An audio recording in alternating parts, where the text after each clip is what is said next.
ভোটের দিন যতই ঘনিয়ে আসছে, মাঠের লড়াই ততই তীব্র হচ্ছে। জাতীয় নাগরিক পার্টি এনসিপির প্রার্থী হাসনাত আব্দুল্লাহর প্রতিদ্বন্দ্বিতায় এবার নতুন প্রার্থী ভেলাচ্ছে বিএনপি। রাজনীতির মাঠে জোর গুঞ্জন। হাসনাত আব্দুল্লাহর জনপ্রিয়তার মুখে নিজেদের ভোট ব্যাংক সুরক্ষিত রাখতে বিএনপি এই নতুন প্রার্থী ভেলানোর কৌশল নিয়েছে। কুমিল্লা ৪ আসনে বিএনপি মনোনীত প্রার্থী ইঞ্জিনিয়ার মঞ্জুরুল হাসান মুন্সির মনোনয়ন বাতিল করে নির্বাচন কমিশন। ফলে এই আসনে বিএনপির কোনো প্রার্থী নেই।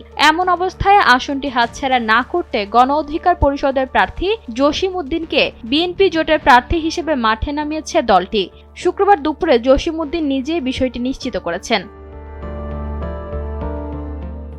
এর আগে গণ অধিকার পরিষদের সভাপতি নুরুল হক নূর গণমাধ্যমকে বিষয়টি নিশ্চিত করে জানান, জোটগত সিদ্ধান্ত অনুযায়ী কুমিল্লা ৪ আসনে জসিম উদ্দিন বিএনপি জোটের প্রার্থী হিসেবে নির্বাচন করবেন। বুধবার নিজের ফেসবুক পেজে দেওয়া এক পোস্টে নুরুল হক নূর বলেন, কুমিল্লা ৪ আসনে বিএনপি প্রার্থী মঞ্জুরুল হাসান মুন্সির মনোনয়ন যেহেতু বাতিল হয়েছে, তাই গণ অধিকার পরিষদের প্রার্থী জসিম উদ্দিনই বিএনপি জোটের প্রার্থী হবেন।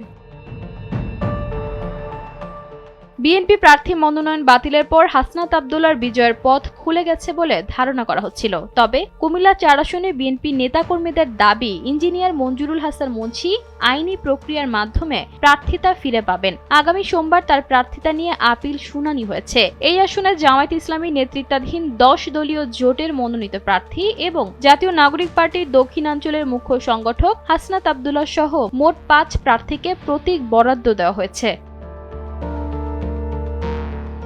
ঈশিতা আক্তার, সময়ের আলো।